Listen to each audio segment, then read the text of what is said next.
네, 오늘 우리가 함께 나눌 말씀은 사도행전 2장입니다. 사도행전 2장 25절부터 33절까지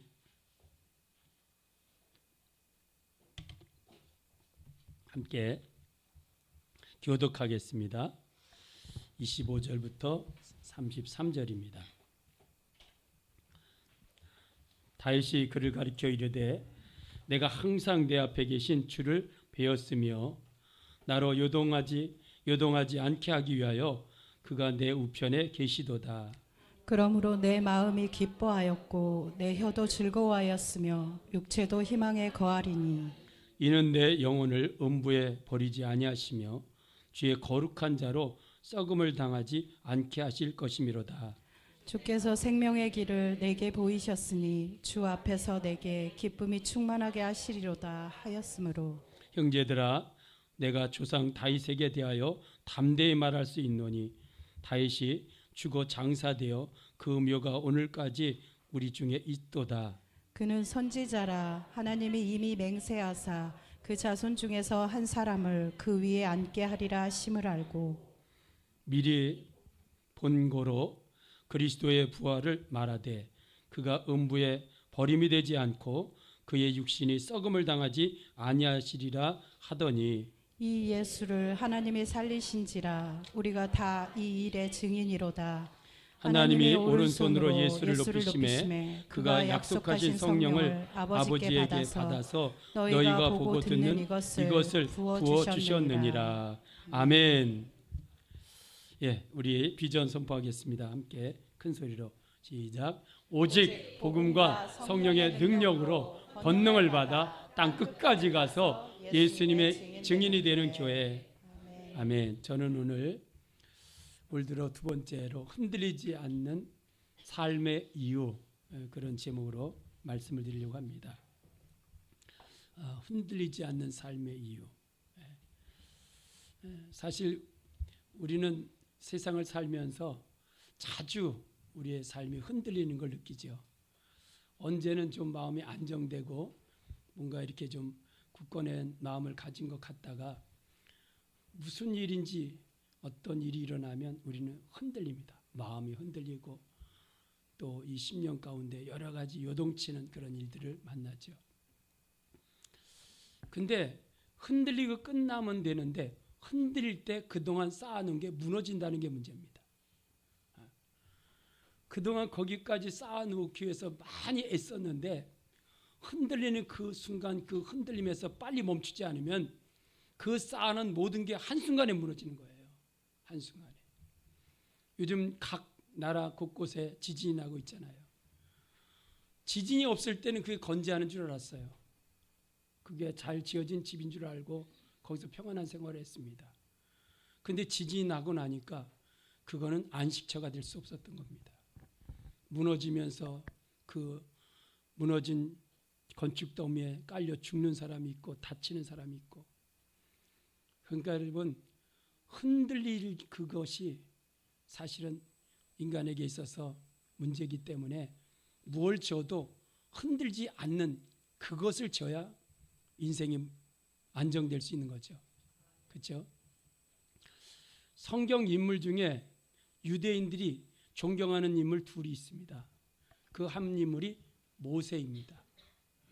모세는 율법을 하나님께로 받아서 유대 민족에게 또 이 땅 가운데 주신 그런 말씀을 법을 준 분이기 때문에 존경하고요. 유대인들 가운데 왕이 22명의 왕이 있었습니다. 사울로 시작해서 다윗, 솔로몬, 그리고 두 나라가 반쪽이 돼서 남쪽 왕으로 20명, 북쪽 이스라엘로 19명. 그래서 도합 그 왕들이 전체 22명인데 왕들 중에 가장 유대인들이 추앙하고 존경하는 왕이 다윗입니다. 다윗은 유대인들이 아주 추앙하는 왕이었습니다. 그 왜 그러냐면 다윗 왕 때 가장 그 이스라엘 나라가 견고했고 영토도 확장되었고 그때 가장 그 나라는 부강했기 때문에. 그래서 항상 다윗 왕 때를 회복하기를 원하고 있고, 그런데 이 다윗 그는 왜 그렇게 흔들리지 않는 인생을 살 수 있었는지 그 얘기를 오늘 말씀이 우리에게 하려 해주고 계셔요. 원래 다윗은 배경이 좋은 사람이 아닙니다. 그는 저 시골 촌 마을에 이새라는 아버지의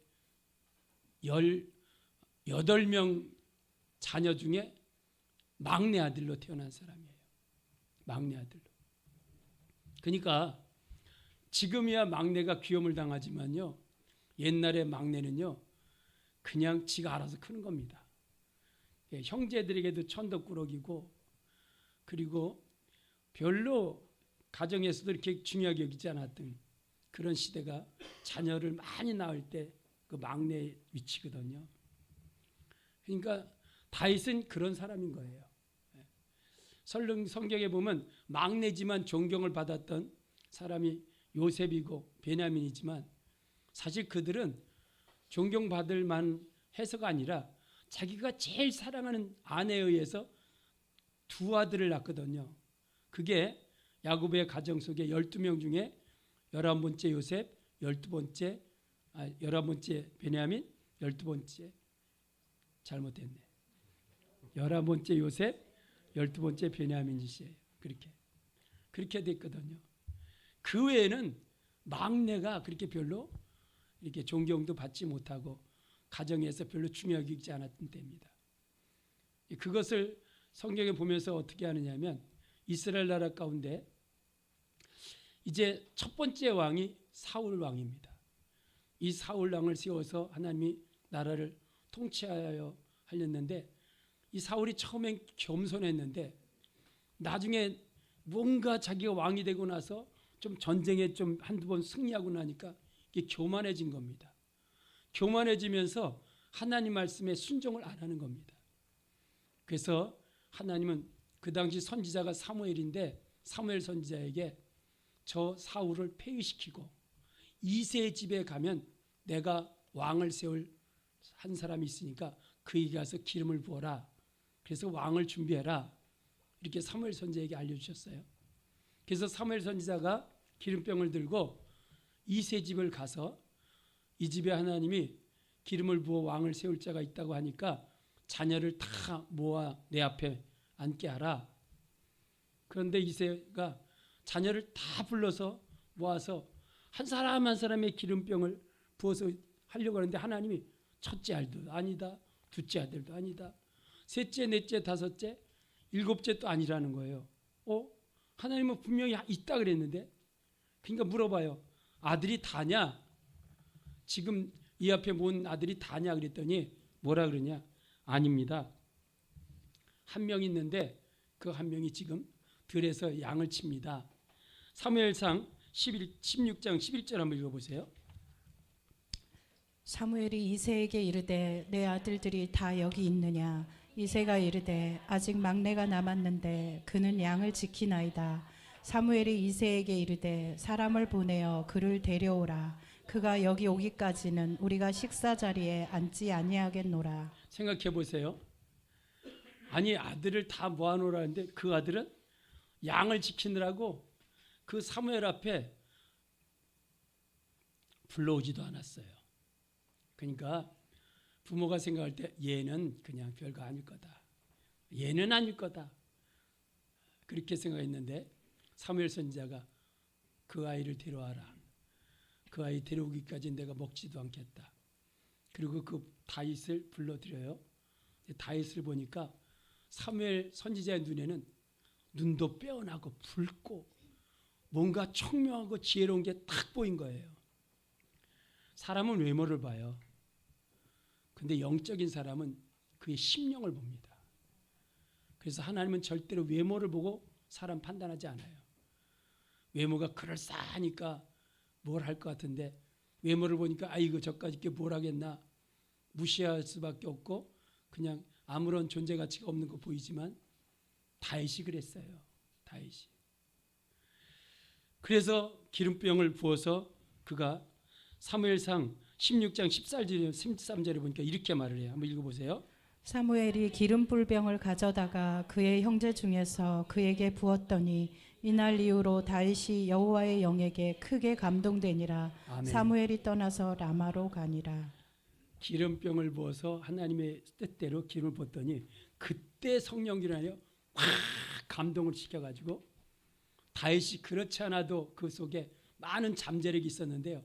그 잠재력을 막 꿈틀꿈틀 다 일어나게 하는 거예요. 그러니까 다윗을 보면요, 악기도 잘 연주하고, 악기를 연주할 때 얼마나 악기 연주리 실력이 높으냐면 귀신 들린 사울 왕한테 가서 악기를 치니까 귀신이 떠나는 겁니다. 그리고 또 양을 치다 보니까 늘 맹수가 양을 공격해 오니까 그 맹수와 싸우느라고 뭘 그렇게 또 연습했냐면 물맷돌. 이 물맷돌이라는 게 양줄이 쭉 잡힌 것에서 돌을 매달아 가지고 휙 돌리다가 한 줄을 탁 놓으면 그게 가서 어떤 것들을 아주 맞추는 거거든요. 얼마나 명줄률이 좋은지 몰라요. 하여간 다윗을 보면 또 틈나는 대로 하여간 그 사물을 보면서 온 하늘을 보면서 양하고 다니면서 시적 감각이 뛰어나요. 그러니까 시를 써서 그래서 시편이 150편의 시인데 그중에 3분의 2 이상이 다윗의 시예요. 그걸 다 기록한 겁니다. 그걸 또 악기에 걸어서 노래를 부르는 겁니다. 이게 바로 하나님의 신에 감동된 별 볼 일 없는 다윗에게 일어났던 그런 놀라운 하나님의 역사입니다. 그러니까 여러분, 사람은 늘 자기가 지금 있는 그 자체, 그걸로 뭘 하려는데 아닌 거예요. 우리 속에는 하나님 준 잠재 능력이 많이 있는데 언제 그게 역사하느냐? 성령이 기름 부어질 때. 믿습니까? 그랬던 다윗이에요. 그래서 결국 이 나라에 어떤 큰 위기가 왔어요. 다윗이 시골 촌놈이고 어린아이고 이제 15세 17살이니까 그냥 누구도 하나 주목하지 않았던 다윗인데 그 나라에 문제가 터졌습니다. 그게 뭐냐면 지금 저 팔레스타인 있죠. 팔레스타인이 블레셋의 후예들이에요. 팔레스타인이. 그 블레셋 그 나라 중에 장수가 하나 있는데 이게 키가 3m가 넘고 몸무게가 대단하고 어렸을 때부터 이 장수, 전쟁에 아주 이력이 난 그가 유대 나라를 이스라엘 나라를 쳐들어온 겁니다. 그러니까 그 앞에 이스라엘 모든 군사들이 다 벌벌 다 떠는 겁니다. 그때 마치 이세 아버지가 전쟁이 났으니까 형들이 지금 무사한지 가서 보라고 왔다가 그 광경을 봐요. 블레셋이 막 호통을 치고 막 야단을 치는데 아무도 누구 하나 대항하지 못하고 찍소리 못하고 벌벌벌 떠는 거 보면서 다윗 마음속에 의분이 막 일어나요. 의분이. 이게 도대체 하나님을 믿는 백성을 저렇게 조롱하고 모독하는 자를 보면서 들으면서 어찌 아무도 저희에 대해서 대항하지 못하느냐. 할례지 받지 못한 할례도 받지 않은 저들이 저렇게 조롱하는데 하면서 왕한테 가가지고 왕이요. 그때 아직은 사울이 왕이거든요. 내가 가서 좀 저 다윗 저 골리앗하고 싸울 테니까 나를 좀 보내달라고. 보니까 아직 어린아이거든요. 야 너는 아직 어린데 거기 나가면 뭐 되겠냐. 아닙니다. 제가 이 양을 치다가요 때로는요 곰도 잡을 때가 있었고 때로는 막 맹수도 내가 쳐서 죽일 때가 있었습니다. 그럴 때마다 하나님이 같이 있습니다. 어떻게 하나님도 믿지 않는 저가 이렇게 조롱하는데 이러고 있냐고.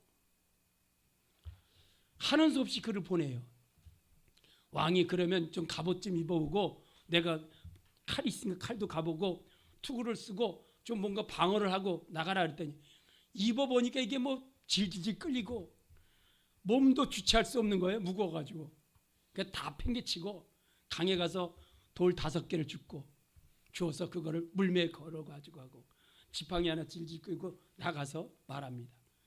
골리앗 너는 네 창과 단창을 의지하고 내게 웃지만 나는 네가 오늘 모독하는 하나님 여호와 이름으로 간다.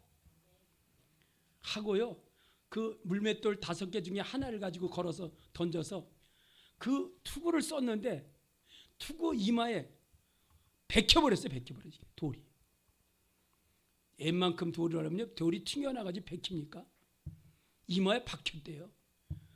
그리고 악 하고 쓰러진데 가서 골리앗의 칼을 빼서 목을 쳐서 목을 들고 와요. 그러니까 이스라엘 백성이 그때서야 와 하고 다윗을 칭송하는데 뭐라 그러냐? 사울이 죽인 자는 천천히요, 다윗이 죽인 자는 만만이다. 하여간 백성들이 좀 어리석어요. 아주 눈치를 보고 그러지. 왕이 있는데 왕 앞에서 그걸 더 높이면 뻔하잖아. 왕의 시기를 받는 거. 칭송을 받으니까 그 다음에 어떻게 되냐? 사울이 시기를 해요. 저 녀석 있다 본 왕이 되겠구나.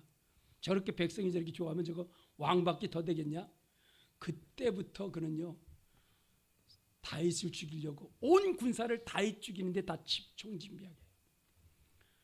다윗이 그 사울 군사를 피해서 이것저것 도망다니다가 도망다닐 데 없으니까 나중에 유대 광야로 가요. 광야로 가서 도망다니다 보니까 거기도 이제는 숨을 곳이 없어요. 심지어 나중에 다윗이 어디까지 도망다냐? 자기 원수의 나라 블레셋까지 잠입해 들어가요. 근데 블레셋 들어갔다가 또 잡혀가지고 죽을 뻔한데 거기서 미친 짓 하고 살아나요. 그러니까 다윗의 인생을 보면요, 배경도 좋지 않아요. 그 어떤 백도 없어요. 그리고 다윗의 모든 인생 보면 한순간도 편안하고 안정된 시간이 없어요. 그런데 다윗은 흔들리지 않는 인생이 됐다는 거예요. 요동치 않는 인생이 됐다는 거예요. 여러분, 이건 너무 신기하지 않아요? 사람이 흔들리는데 어떻게 내가 안 흔들리냐고. 그 이유가 뭔지 오늘 말씀은 그 말씀 우리에게 알려주고 있는 겁니다. 첫 번째, 그래서 다윗이 행한 것들을 가만 보면요, 성경에서도 그래요. 유대인들이 항상 다윗을 예수님을 뭐라고 했냐? 다윗의 후손 그랬는데, 이게 왜 다윗부터 늦게 났으니까. 근데 다윗은 성경에 보면요, 이 성경 이게 시편 16편 이 말씀을 인용한 거거든요. 베드로 설교 속에서 16편 거기 보면 다윗은 예수님을 본 사람이에요. 예수님 만난 사람이라고. 예수님은 역사적으로 다윗보다 1000년 이후에 태어난 사람인데 다윗은 그 예수를 봤다는 거예요. 그리고 다윗은 예수님의 부활을 그는 목격했다는 겁니다. 그거 보면 예수님은 다윗보다 먼저 계신 분이라는 거예요. 그래서 다윗의 뿌리라고 이들은 말하지만, 아니 다윗의 후손이라고 말하지만 계시록은 뭐라고 부르냐? 다윗의 뿌리라 그래요. 뿌리가 줄기를 있게 하는 거죠. 그래서 시편에 보면 이렇게 말해요. 계시록 5장 5절 보세요. 한번 읽어주세요. 내게 말하되 울지 말라. 유대 지파의 사자 다윗의 뿌리가 이겼으니 그 두루마리와 그 7인을 떼시리라 하더라. 그러니까 예수님은 다윗의 자손이 아니고 다윗의 뿌리다. 뿌리가 먼저 있지 줄기가 먼저 있는 게 아니잖아요. 다윗이 있게 한 분이 예수님이시다. 그러니까 예수님은 다윗보다 먼저 계신 분이셔요. 예수님은 그래서 천지 창조할 때부터 계신 분이십니다. 아멘. 그러니까 구약에서도 예수를 본 분이 있는 거야. 예수. 이 다윗이 본 거예요. 그리고 계시록 22장 16절에 보면 예수님이 이렇게 말했어요. 한번 읽어주세요. 나 예수는 교회들을 위하여 내 사자를 보내어 이것들을 너희에게 증언하게 하였노라. 나는 다윗의 뿌리요 자손이니 곧 광명한 새벽별이라 하시더라. 아멘. 나는 다윗의 뿌리다. 계시록은 예수님 말할 때 나는 다윗의 자손 그렇게 말하잖아요. 나는 다윗의 뿌리다. 다윗상을 있게 한 사람이다. 있게 한 존재다. 그래서 여러분, 예수님은 어제나 오늘이나 동일하신 분이십니다. 만물을 창조할 때부터 이 세상 심판될 때까지 예수님이 하나님을 대행해서 그 모든 권세를 대행하고 있는 분이 예수님이십니다.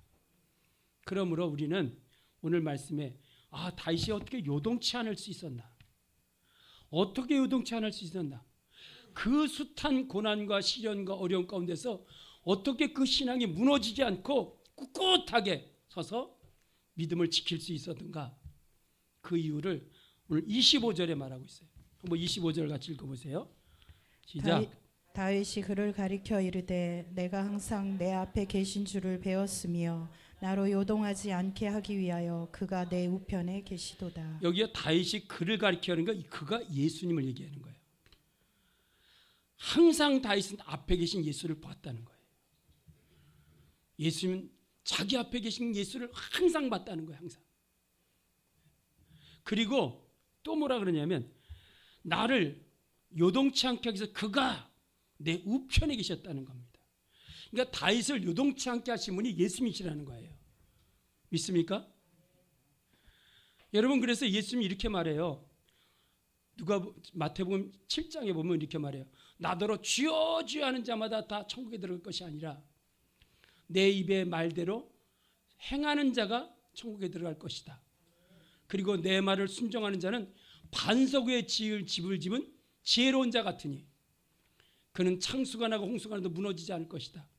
그러나 내 말을 지키고 듣지 않는 자는 모래 위에 집을 짓는 자와 같다. 모래. 여러분, 모래 위에 집을 짓는 것은 짓기는 쉽지만 흔들릴 때 다 무너지죠. 흔들릴 때. 그래서 예수님 우리를 뭐라 그러냐? 나는 반석이다. 믿습니까? 이 반석에 내 교회를 세운다. 내 교회는 음부의 권세가 이기지 못한다. 세상에 무너지고 깨질 때 그들은 흔들리지 않는다. 여러분, 인생은 다 집 짓는 자입니다. 믿습니까? 다 인생에 뭔가 자기 인생을 한 번 주는 인생을 가지고 뭔가 자기 인생을 거기다 지어가고 있는 거라고. 근데 마지막 이 천지가 흔들리고 깨질 때 흔들리지 않을 자가 있겠어요? 안 깨질 자가 있겠어요? 이 세상에? 아무리 견고하게 진 저 고층 건물이 지구가 앞으로 흔들릴 때 지금 7.5라든지 8점만 있어도 그냥 다 흔들리는데 9.0 정도 되면요, 웬만한 건물 그 9.0을 이길 게 없답니다. 지금 지진 설계, 내진 설계로 다 그 건물 지지만 9.0은 아직 안 일어났거든. 옛날에 일본에 있었던 대지진, 그게 8점 몇이었어요. 이 세상에 무너지지 않을 게 없어요. 그래서 성경의 계시록에 보면요, 이 세상의 모든 게 무너지는데 1시간밖에 안 걸린다. 1시간. 1시간이면 다 무너진대. 사람이 어디다가 주초를 뒀느냐가 굉장히 중요합니다. 세상에 우리는 뭔가 다른 곳에 내 인생을 갖다가 거기에 기초를 두고 그걸 의지하고 있다. 이러면 여러분, 돈을 의지해 보세요. 날마다 흔들립니다. 날마다. 난 요새 주식하는 분들이 불쌍해요. 이 주식이 얼마나 껑충껑충 그냥 널뛰기를 하는지, 올라가면 좀 있다가 내려가면 다 죽고. 하여간 주식하는 분은 아마 제명에 못 죽을 것 같아. 마음이 평안이 없어요. 사람도 그렇습니다. 사람. 인생을 우리가 의지한다. 인생.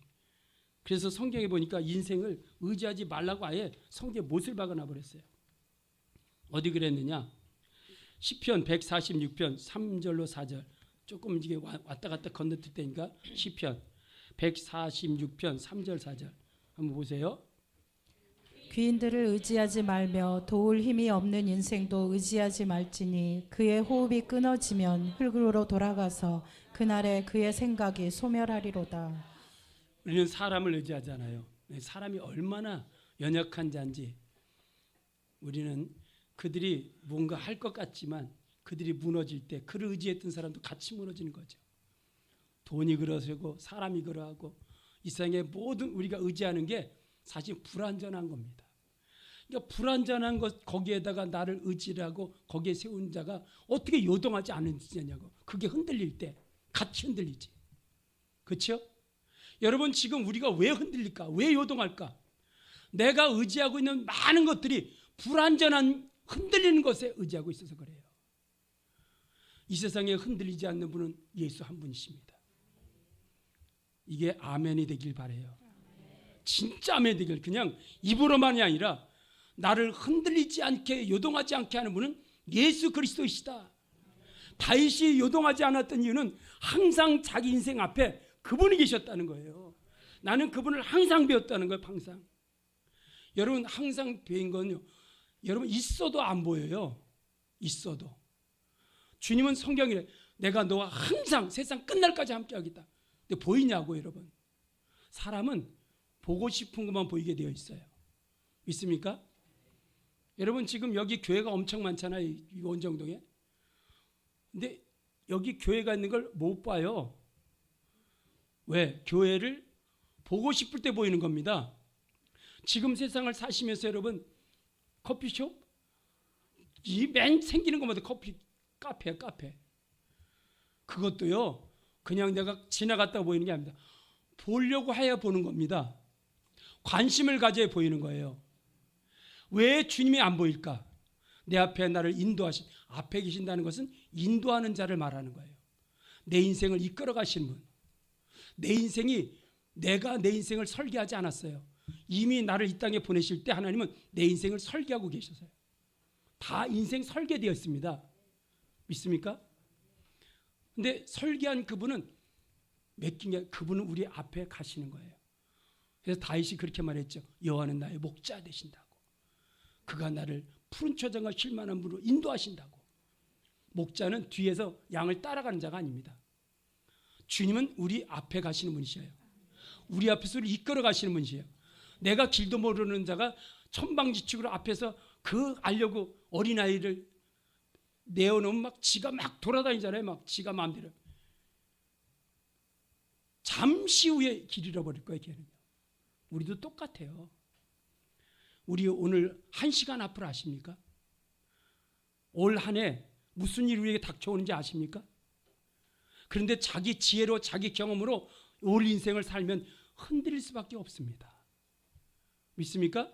요동할 수밖에 없어요. 근데 자기를 믿고 있는 거예요. 자기를 헤쳐나갈 수 있는 건 헤쳐나가겠지만 사실은 얼마 가지 않아 그는 흔들릴 수밖에 없습니다. 요동할 수밖에 없어요. 우리는 믿어야 됩니다. 예수님이 우리 구주가 되시고 예수님이 우리 목자가 되신다는 것은 우리 인생을 이끌어 가시는 분이십니다. 앞에서 인도하시는 분이십니다. 우리가 다 저질러 놓고 뒤에서 뒤치다 걸어가시는 분이 아니라고. 그러니까 우리는 그분의 뜻을 물으셔야 됩니다. 그분의 도우심을 구하면서 무슨 일을 추진해 가셔야 됩니다. 여러분 그렇게 가시면 우리 인생은 흔들리는 부분이 적어질 겁니다. 아멘. 하나님은 이 땅에 당신의 뜻만 이루어지게 하셨다 그랬거든요. 모든 게 하나님 뜻대로 된다 그랬거든요. 하나님 뜻이 아닌 것은 다 무너진다 그랬거든요. 할렐루야. 그래서 저와 여러분이 좀 무지해야 돼요. 어떤 사람은 내가 무식하고 어리석어서 인생을 실패할 거다. 아니에요. 무식하고 어리석고 문제가 많을수록 그가 믿어야 될 필요성을 더 많이 느끼는 사람은 더 많이 느껴요. 나는 약하거든요.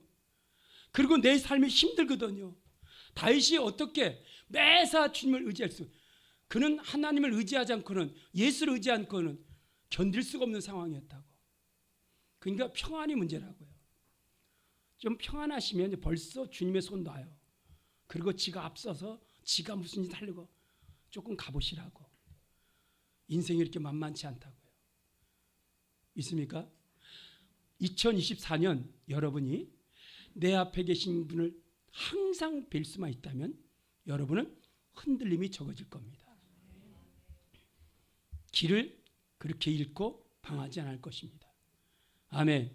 두 번째는 뭐냐면 그분을 나를 요동치 않게 하기 위해서 내 우편에 계시다는 거예요. 다시 25절 읽어보세요. 25절. 오늘 본문 25절.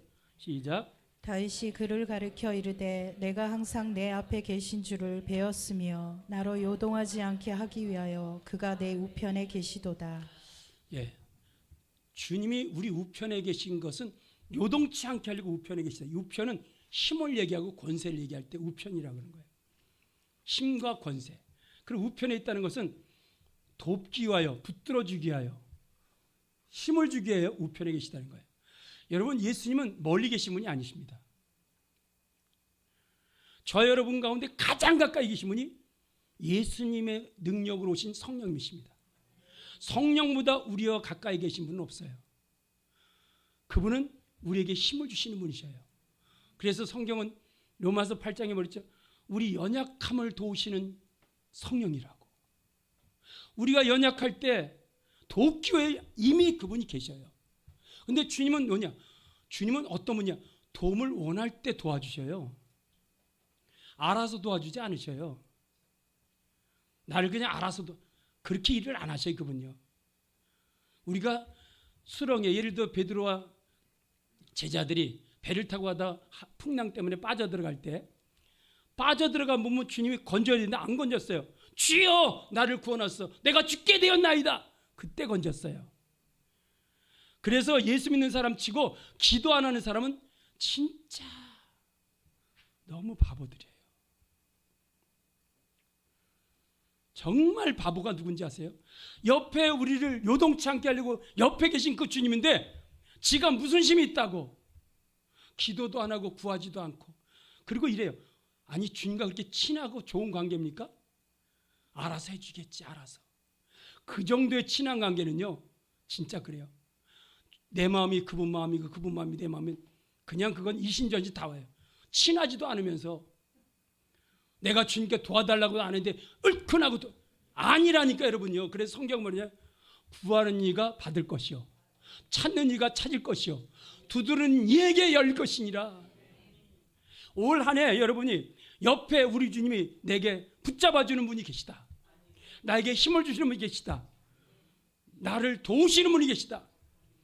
옆에 우리 우편에 이걸 아시고 내가 힘들고 어려울 일 또 어떤 일이 닥치기 전에 하지 마시고요. 어떤 일을 할 때도 도와주세요. 저를 도와주세요. 여러분 이러고 하시라고 그 말 한마디와 한 것과 안 한 것이 엄청 차이가 있다고요. 믿습니까? 주님 제가 지금 어딜 가는데 주님 도와주세요. 제게 지혜 주세요. 저를 도와주세요. 이렇게 말한 사람과 아무 말 안 하고 그냥 덜컥 지 생각으로 여러분 주님의 도우심을 원하면요. 내 생각대로 하지 않고 주님 어떻게 해야 되죠? 계속 주님의 지혜를 구해요. 이게 똑똑한 사람이 제일 문제가 뭐냐면 주님이 개입할 틈을 안 줘요. 지 머리로 막 구상해서 지가 다 계획해요. 주님이 개입을 할 수가 없어요. 여러분 우리 나의 꾀로 나의 지혜로 살 수 있다면 이 세상이 만만한 세상입니다. 근데 이 세상이 만만하지 않은 것은 너무 유동적인 거예요. 너무 어떻게 현실이 우리가 어떻게 파악할 수가 없어요. 그러므로 올 한 해 살아가실 때 그분은 내 우편에서 나의 힘이 되신다. 나의 도움이 되신다. 나를 요동치 않게 하려고 옆에 계시다는 거예요. 할렐루야. 얼마나 감사하냐고. 나를 요동치 않게 해서 옆에 계신다. 그 옆에 계신 분이요 손만 내밀어도 된다니까. 손 내미는 게 뭐냐? 주님 저를 도와주세요. 저와 함께 해주세요. 뭐 할 때마다 그렇게 하시라고. 한번 해보시라고. 이거 하는 사람과 안 하는 사람이 아무것도 아닌 아주 미미한 차이지만 올 시작해서 인생 후반에 가면 엄청 차이가 날걸요. 여전히 자기 힘으로 살려고 하는 사람과 주님을 그래도 의지하려고 주님께 구한 사람은요. 지금 시장은 별 차이가 없지만 인생을 가서 저 후반에 가면 이 사람과 저 사람은요. 엄청 차이가 나게 할 거예요. 할렐루야. 작은 차이에 작은 차이. 그걸 인정하느냐 안 하느냐 여기 있습니다. 아멘. 그러므로 오늘 보세요. 26절에 이런 사람에게는 세 가지로 함께한 증거를 보여주신대요. 세 가지로 함께한 증거. 주님이 함께한 자에게 일어나는 세 가지 증거. 그게 뭐냐? 26절 읽어주세요. 시작. 그러므로 내 마음이 기뻐하였고 내 혀도 즐거워하였으며 육체도 희망에 거하리니. 여러분 주님과 함께하는 그 자에게 편안해서 편안한 게 아니에요. 첫째 마음이 기쁘다. 여러분 평안할 때 기쁨이 있는 거죠. 마음이 불안하면 절대 기쁨은 일어나지 않습니다. 믿습니까? 하나님이 함께할 때 나타나는 게 마음의 평안인 거예요. 그리고 기쁨은요 모든 걸 다 이깁니다. 여러분 기뻐해 보십시오. 병도 낫습니다. 근데 누가요? 주님이 앞에서 인도하시고 주님이 나에게 옆에서 힘을 주시고 붙잡아 주시고 그러면 마음에 평안이 와요. 아무리 불안한 가운데서 마음에. 그러므로 여러분 마음에 불안이 온 것을 그대로 방치하지 마십시오. 주님과 지금 멀어지고 있는 증거가 이 마음에 불안이 오는 거예요. 불안은 염려로, 염려는 두려움으로, 두려움은 여러 가지 근심으로. 그래가지고 안 좋은 생각이 계속 마음에, 아니 아직 일어나지도 않는 일들 다 안 좋은 것으로 다 자기가 시나리오를 써버려요. 그냥 그 주님은 그랬잖아요. 지난주에 네 말하는 거가 네 믿음대로 되게 하겠다고. 그러니 좋아질 리가 있어요. 안 좋은 걸 다 꿈꾸고 있는데. 왜 안 좋은 걸 꿈꿀까요? 그분이 나의 근원이 안 되는 거예요. 그분이 나의 마음의 주인으로 나를 붙들어주지 않는 거예요. 기껏해야 자기 지혜. 그 지혜로 뭘 하겠어요. 그래서 조금 더 가보면 알아요. 주님은요, 당신의 뜻대로 한 것만 인정하고 당신의 뜻대로 하는 것은 주님이 관여를 안 하시더라고요. 기쁨. 그 다음에 두 번째가 뭐죠? 입술에 뭐가 있다고요? 즐거워하는다. 마음이 즐거우면 입술의 말이 달라집니다. 말을 먼저 바꿀 수가 없어요. 마음이 평안하면 평안한 말 나오고요. 마음이 기쁘면 기쁜 말이 나와요. 찬송도 거기서 나오는 거고 긍정적인 말, 희망적인 말, 소망의 말이 다 마음에서 나오는 겁니다. 그래서 성경은 무릇 지킬 만한 것보다 네 마음을 지켜라. 아니 마음이 불안하고 마음이 근심되고 마음이 두려운데 어떻게 입술로 긍정적인 말이 나오냐고. 입으로 말해도 안 믿어져요 그게. 근데 마음이 기쁘면 그냥 입으로 나와요. 그리고 찬송이 나옵니다. 평안해서가 아니에요. 문제는 있는데 환경은 불안한데 주님 붙잡으면 환경이 내 마음을 좌지우지하지 않아요. 안 흔들리고 있다는 증거예요. 믿습니까? 환경이 흔들리니까 환경이 불안하니까 막 흔들린다면 흔들리고 있는 겁니다. 아니 고요한 그 곳에서의 평안을 얘기하는 게 아니에요. 풍랑이 일어나. 여러분 예수님 풍랑이 일어나는 배에서도 주무셨어요. 그냥 제자는 죽겠다 난리쳤는데 우리는 문제가 없을 때만 평안한 거로 생각하는데 아니에요. 그래서 예수님 그랬어요. 내가 준 평안은 세상이 준 것 같지 않다. 세상은 뭐죠? 평안한 조건이 갖춰져야 평안해. 예수님 평안은 그게 아니라요. 풍랑이 일어나도 넌 평안해. 문제가 일어나도 평안해. 왜? 내가 흔들리지 않은 내가 너와 함께 하니까. 너를 도와주니까. 너를 붙잡아 주니까. 너를 인도해 주니까. 우리는 이게 내 마음에 계속 있기를 바라시고 그 마음을 유지하는 신앙을 해야 돼. 신앙은요 반드시 증거가 나타나요. 이 증거가 없다면 있을 때까지 하시라고. 주님을 찾고 기도하시라고. 이 마음이 있을 때까지. 믿습니까? 증상 있을 때까지는 계속 그걸 주지하셔야 해요. 그러면 어느 순간 이상해. 문제가 해결된 게 아니야. 지금 우리 지금 문제가 산적돼 있어. 앞으로 지금 여러 가지 걱정이 안 돼. 그건 주님이 책임지고요. 주님이 일하셔요. 또 걱정 안 되니까 그거 가지고 걱정. 왜 내가 걱정이 안 될까? 지금 문제가 많은데. 이건 인간이요. 고민을 가지고 사서해요.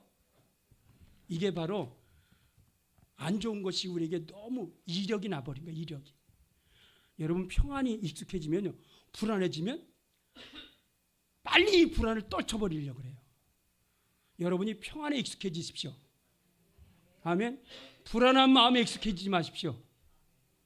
우리 주님은 어떤 가운데도 마음의 평안부터 주셔요. 그리고 입술에 즐거움을 말하게 하셔요. 그리고 육체에 뭐가 있다고? 육체에 희망. 육체에 희망이 찼도다. 여러분 올 한 해 희망 있으세요? 아멘. 믿음으로 주님이 함께하면 오늘도 희망, 좋은 일이 일어날 거다. 아멘. 그냥 객기 부리지 말고 주님에게 뿌리를 두면요, 주님 안에서는 어떤 가운데 좋은 일이 일어나요. 할렐루야. 예수 그리스도는 모든 것에 생명력이셔요. 모든 걸 충만하게 하신 분이십니다. 그래서 이 한 해 동안 우리 속에 설교 여기서 끝내야 돼요. 아직 다 못했지만 길게 봐도 몇 절 성경만 읽고 마무리할게요. 제가 좀 올해는 빨리빨리 끝내려고 애를 쓰는데 길게 해도 다 못 알아들으니까 그래서 성경 몇 절만 지금 마지막 좀 보고 하겠습니다. 여러분 잠언을 보세요. 잠언 3장 55에서 5절에 6절. 잠언 뒤로 들어가세요. 뒤에 잠언 좋습니다. 감사합니다. 읽어주세요. 너는 마음을 다하여 여호와를 신뢰하고 내 명철을 의지하지 말라. 너는 범사에 그를 인정하라. 그리하면 내 길을 지도하시리라. 아멘. 너 명철 의지하지 마. 너 자신의 꾀 의지하지 마. 네 지혜 의지하지 마. 오직 의지하지 말고 누굴 의지하라고요? 여호와를 신뢰하고 내 명철 의지하지 말라. 범사 모든 일에 너는 그를 인정하라. 너 함께 하신, 너를 인도하시는, 네 곁에 힘을 주시는. 아멘. 그러면 네 길을 지도하시리라. 자, 그 다음에 시편 27편 1절 보세요. 2절 보세요. 있어요. 여호와는 나의 빛이요 나의 크게. 구원이시니 내가 누구를 두려워하리요. 여호와는 내 생명의 능력이시니 내가 누구를 아멘. 무서워하리요. 믿습니다. 주님이 나와 함께 있는데 내가 왜 두려워해? 이 배짱이 필요합니다. 믿음의 배짱. 절대 그분이 나를 무너지게 하는 게 아니었습니다. 아멘. 넘어질 때도 일으켜주신 분이고 넘어졌다 할때 다시 일으키는 분이에요. 여러분 넘어지려 그럴 때 주님을 붙잡아 부르세요. 그래서 차를 타고다 막 교통사고 막 날 때 엄마야 그런 사람 대형 사고가 돼요. 대체 다 그래요. 주여 그런 사람은 신기해. 그러니까 우리가 습관이 돼야 됩니다. 주를 부르는 게 습관이 돼야 돼요. 어려움이 있고 뭐 할 때마다 주여 이렇게 습관이 돼야지. 엄마야 엄마가 도와줄 수 있어요. 그때 아빠가 도와줄 수 있냐고. 주님은 부르는 자에게 구원을 주셔요. 이게 우리는 습관화돼야 돼요. 문제가 있다. 아버지. 아멘. 어려움이 있다. 아버지. 하나님이 나와 함께 하는데 누가 나를. 여러분 이 믿음의 배짱이 필요해요. 다임만 그렇게 해주는 분이 아니세요. 모든 믿는 자를 그렇게 하시는 분이셔요. 아멘. 그 다음에 시편 28편 7절 읽어주세요. 시작. 여호와는 나의 힘과 나의 방패이시니 내 마음이 그를 의지하여 도움을 얻었도다. 아멘. 그러므로 내 마음이 크게 기뻐하며 내 노래로 아멘. 그를 찬송하리로다. 그는 나의 힘이시고 그는 나의 방패시다. 내가 감당하지 못할 그분이 막아주신다. 아멘. 예수 그리스도가 그분이셔요. 시편 37편 5절 6절 읽으세요. 내 길을 여호와께 맡기라. 그를 의지하면 그가 이루시고 내 의를 빛같이 나타내시며 내 공의를 정오의 빛같이 하시리로다. 아멘. 지난주에 중요한 얘기 했어요. 3가지. 후패된 낡아지는 겉사람만 보지 말고 날마다 새롭게 하는 속사람에 관심을 둬라. 너의 지금 잠깐 고통스러운 그 고통은 고통이 아니라 큰 영광으로 바뀌어진다. 고통을 영광이 되게 하라. 3번째, 보이는 건 잠깐이다. 그러나 보이지 않는 건 영원하다. 보이는 것에 주목하지 말고 보이지 않는 하나님께 주목해라. 할렐루야. 오늘의 말씀을 자꾸 기도할 때 되뇌이시면서 나가시길 바랍니다.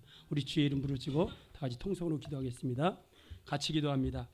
주의 이름은 3번 부르시고 한번 우리 입술로 내가 이제 이번 한 주간은 내 앞에 계신 주님을 계속 뵙고 주님 앞에 말씀드리고 내 옆에서 나의 요동치 않게 하신 주님을 내가 늘 의지하는 이 한 주간이 되길 원합니다. 그런 믿음을 더 부어주시옵소서. 주의 이름을 부르시기 바랍니다. 주여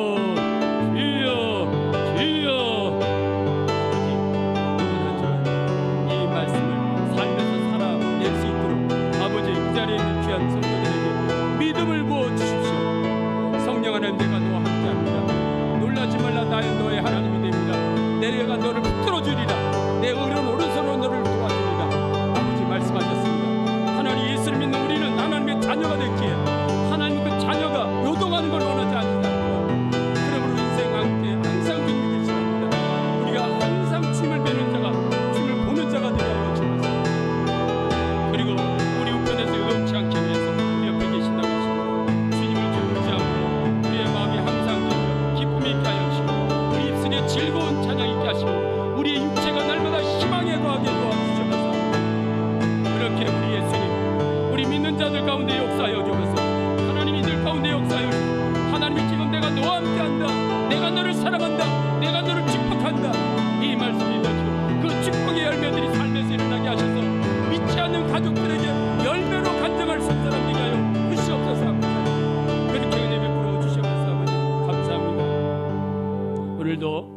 예배 가운데 나와 이 말씀 듣게 하신 것 감사합니다.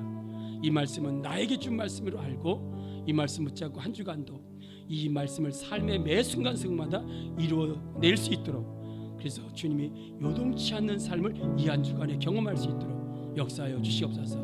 그렇게 하실 주님을 찬양하며 예수님의 이름으로 기도합나이다. 아멘. 아멘. 예, 우리 찬송가 함께 드리면서 예배하시.